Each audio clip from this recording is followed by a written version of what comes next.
C'est un moment de culture qui a pris ses habitudes à Lubumbashi. La 3e édition de la soirée de l'éloquence organisée le 4 janvier 2022 par l'Asbel Congo Culture a réuni cette année encore plus de 500 invités qui ont répondu présents à cette invitation pour faire revivre l'histoire de Moïse Tshombe, un homme dont le poids et les opinions politiques ont influencé sans nul doute le cours de l'histoire durant la période postcoloniale en RDC.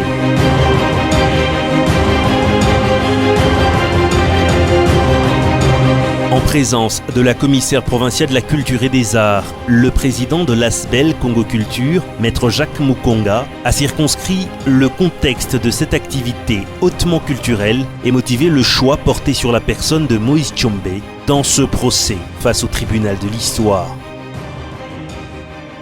Excellences, honorables mesdames, messieurs, Congo Culture Asbel vous souhaite la bienvenue à cette 4e soirée d'éloquence. Et pour commencer, je vous prie d'applaudir encore une fois le chœur Regina Mundi qui nous a fait l'amitié de venir arroser cette soirée. Mesdames et messieurs, au cœur de la ville de Lubumbashi, sur la place de la Poste, voici une immense statue bras ouverts. C'est la statue de Moïse Kapende Tshombe. Pourquoi lui? Pourquoi pas?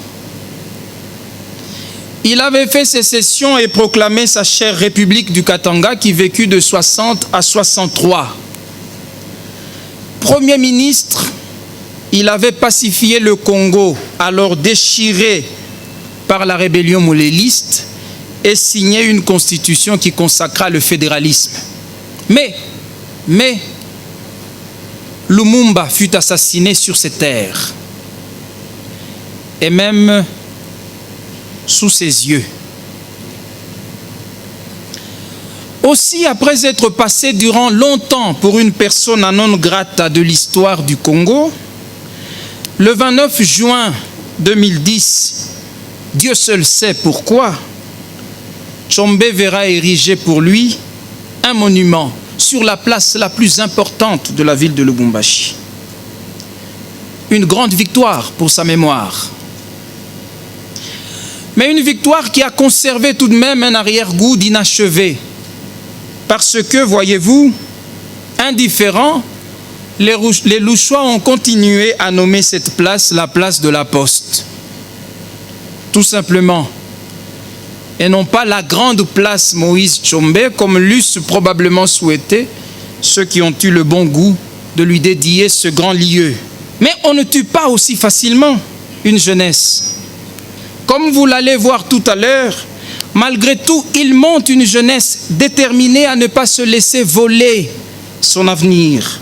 Comme toute la jeunesse du monde, il s'en trouve par ici qui continue de rêver et de faire de la poésie. Sans école de musique, la musique, même savante, est bel et bien pratiquée. Et l'éloquence est encore ici un art qui n'a pas perdu de ses adeptes. Merci d'applaudir pour cette jeunesse qui ne s'est pas résignée.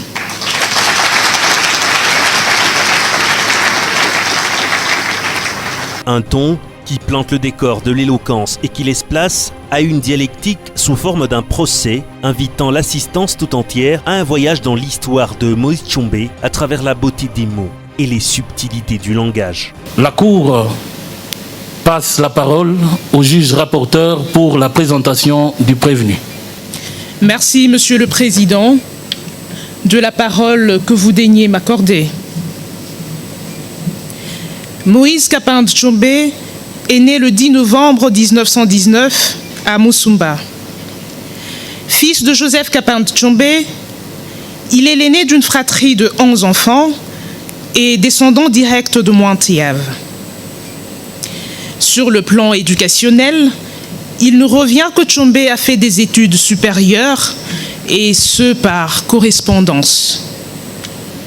Ah ça, des études par correspondance, comme il en est le cas pour la majeure partie de nos très chers politiciens contemporains congolais.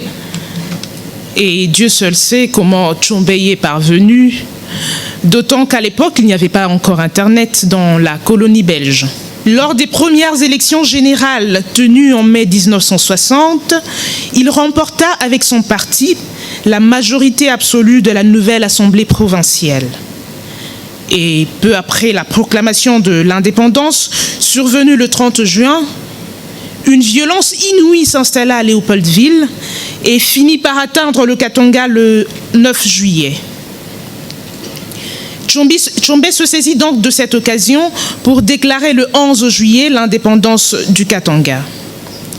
Et en janvier 1963, Tshombe proclama la fin de l'État katangais et fut par la suite contraint à l'exil, en Rhodésie du Nord, puis en Espagne, de former une tentative de réconciliation nationale et assuma ainsi les fonctions de Premier ministre avec pour mission de mater la rébellion mouléliste.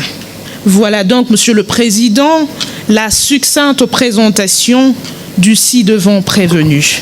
J'ai dit. La Cour vous remercie pour votre ministère. Des férus du barreau vont se succéder au perchoir. Accusations, témoins, simples renseignants et l'avocat même de la défense, tous vont tour à tour défiler sous le regard et l'oreille attentive des membres de la composition du tribunal de l'histoire, présidé par le très rigoureux Maître Francis Kyungu. Mon client passe pour l'archétype même, le parangon, le paradigme du traître perfide qui vend son maître pour de l'argent. L'image éternelle de la trahison, de la conspiration et de la félonie. Mais ça suffit maintenant. Ça suffit. 2000 ans après tout ce tombereau d'anathème, il est temps de réhabiliter mon client. Or, il nous revient que l'État du Katanga n'a jamais été reconnu ni de facto, ni de jure par aucun autre État. D'ailleurs, même le Congo-Brazzaville, dirigé à l'époque par l'abbé Fulbert Youlou, n'osa reconnaître l'indépendance du Katanga, pourtant un grand ami à Tshombe. Youlou fut triomphalement accueilli ici, à Elisabethville, et pour ceux qui l'ignorent, l'avenue Kassai fut rebaptisée avenue Youlou, mais il n'osa reconnaître l'indépendance du Katanga. Lumumba n'avait pas d'origine katangaise pour qu'on l'y amène. Pourquoi avait-on besoin d'accepter ce prisonnier-là, ici? J'avais fait personnellement la remarque à Tshombe lorsque j'étais revenu de l'Europe, parce que j'avais estimé qu'il s'agissait là d'une défaillance monumentale. Telle est ma déposition, Monsieur le Président. Je vous remercie. La Cour prend acte de votre déposition qui est retenue au titre de renseignement. Monsieur Edmond Kibawa est invité à prendre la parole pour ses dépositions. Merci de la parole, Monsieur le Président. Je m'appelle Kibawa Edmond, docteur en histoire, professeur ordinaire à l'université de Lubumbashi. Monsieur le Président, j'ai publié le livre intitulé « Jason Sendwe et la construction du national lumumbisme au Nord Katanga », dans lequel j'ai retracé le parcours de Jason Sendwe et présenté un panorama de l'histoire du Katanga. En effet, Monsieur le Président, vous vous en doutez bien, on ne peut pas parler de l'affaire Tshombe sans évoquer le nom de Jason Sendwe. Ceux-ci ayant été incontestablement les deux leaders katangais les plus importants dans les années 60, Tshombe en tant que président de la CONACAT et Jason Sendwe en tant que président du cartel Baluba-Kat, les deux plus grands partis de l'espace katangais. Monsieur le Président, s'agissant des faits, l'histoire retiendra que c'est le cartel Baluba-Kat de Jason Sendwe qui s'est farouchement opposé à l'idée de la sécession katangaise. En effet, on oublie souvent de rappeler que quand Tshombe fait sécession, et proclame l'État du Katanga, le cartel Balubakat, avec à sa tête Jason Sendoué, s'est clairement désolidarisé, au point même de faire sécession dans la sécession katangaise, en s'engageant dans une lutte armée et en formant un gouvernement dissident à Manono, alors appelé la province de l'Étain par opposition à la province du Cuivre du Sud Katanga. Monsieur le Président, je m'appelle Passulundula, libre penseur et chercheur émérite.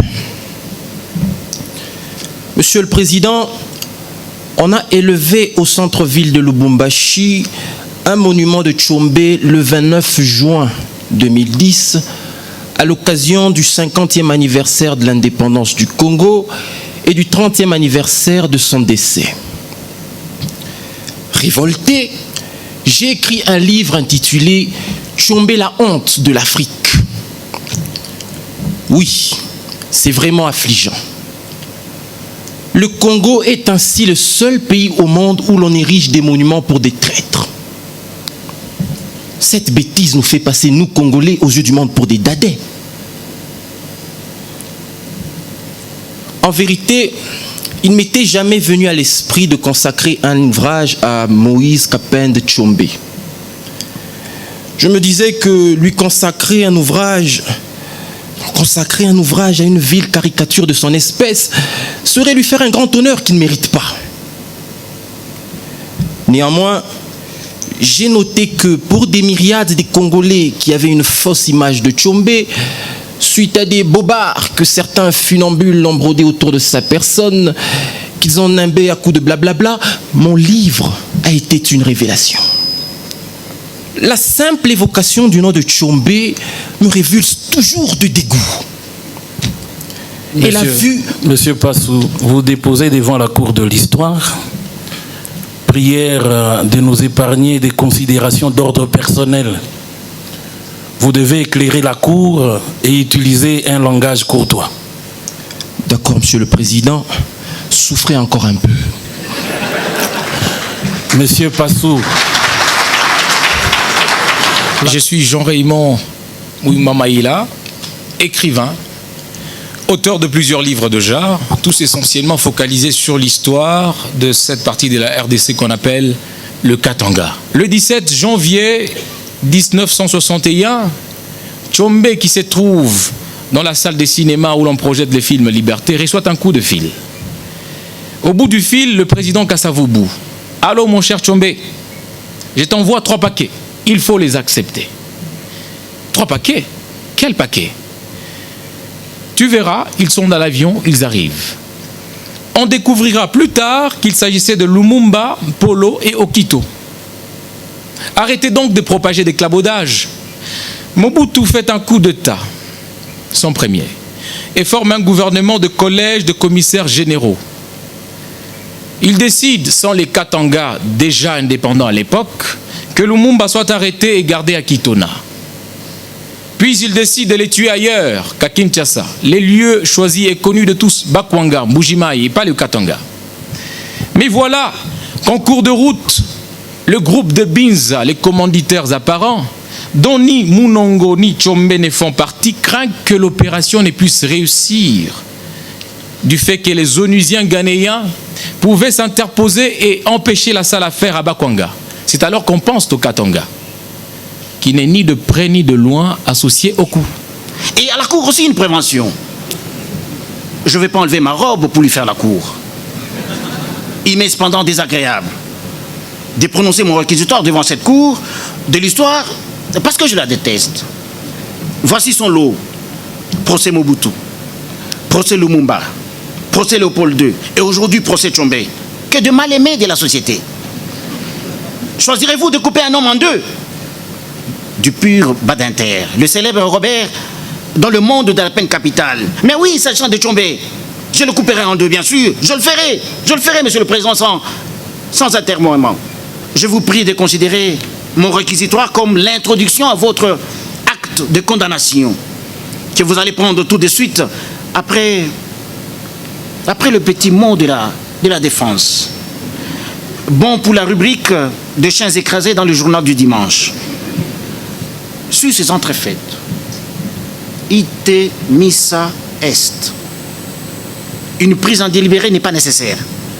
La société ne vous en voudra pas de prononcer la peine la plus forte de condamnation à l'encontre de M. Tchombe sur le banc. Par ces motifs, l'accusé est debout, en principal, prêt à la cour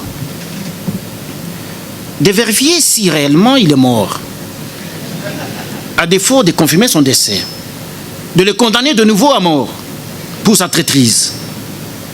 Sur le mur d'un cimetière, j'ai lu « Défense de déposer des ordures ». Pourtant, aucun corbillard ne fait jamais demi-tour. Voilà où doit reposer M. Tchombe, que d'une manière subsidiaire, que l'on déboulonne son monument érigé au centre-ville de Lubumbashi pour ne pas inspirer le séparatisme, le Bakatakatanga, que l'on empêche le retour de sa dépouille pendant qu'on y est. Et même alors, cette dépouille rentrera où? Au Katanga ou au Congo? Présentez vos moyens de défense. Si vous aviez des observations par rapport à la Cour, vous alliez user des voies de droit.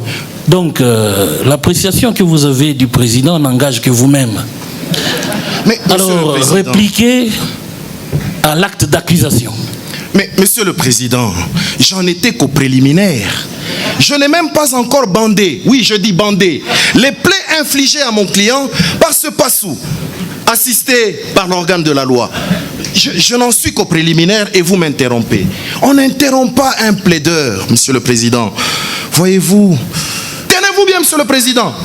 Ces hommes négociaient de nuit avec Tchombe. Ils se mettaient d'accord sur une chose et le lendemain matin, à la radio du collège Imara, ils allaient dire le contraire. Comment faire politique avec des hommes qui n'ont pas de parole, d'honneur? Oui, Monsieur le Président, il y a eu quelques arrestations, à Jadoville notamment et à Elisabethville. Pour la petite histoire, à Jadoville, juste une rixe entre une jeune fille ronde et un jeune garçon Loubakat. Quand je parle de ces jeunes filles rondes, ça me fait passer à une petite fille qui est dans la salle ici, qui a eu le mérite de fendre le cœur d'un jeune Louba.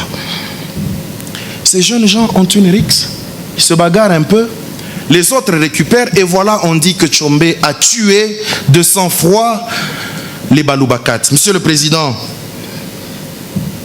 c'est vrai, il y a eu peut-être quelques morts dans le Nord Katanga, mais cela n'a jamais été l'œuvre de Tchombe. Tchombe a réagi comme tout père, pater familias, qui se veut protéger la famille. Il a réagi à des attaques. Il y a toujours des petits dommages collatéraux. Et l'histoire retiendra que ces morts-là n'ont pas été voulues par Tchombe, mais par les rebelles.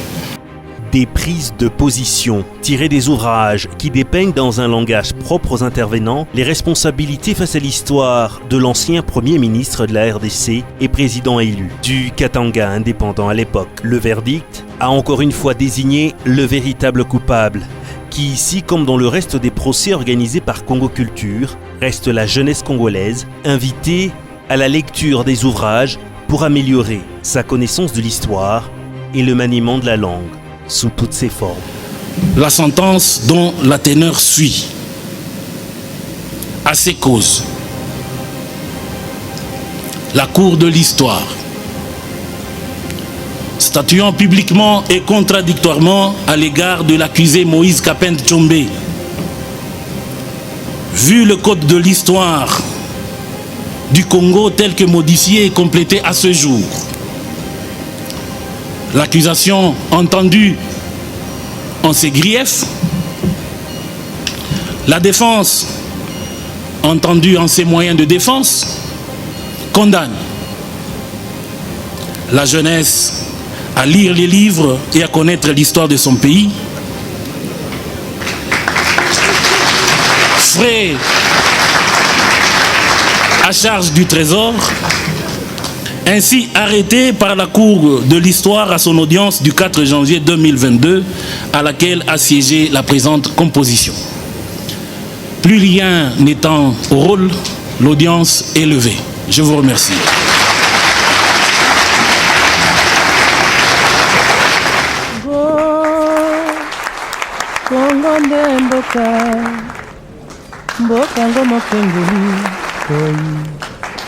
mbokango mokengeli Léopard.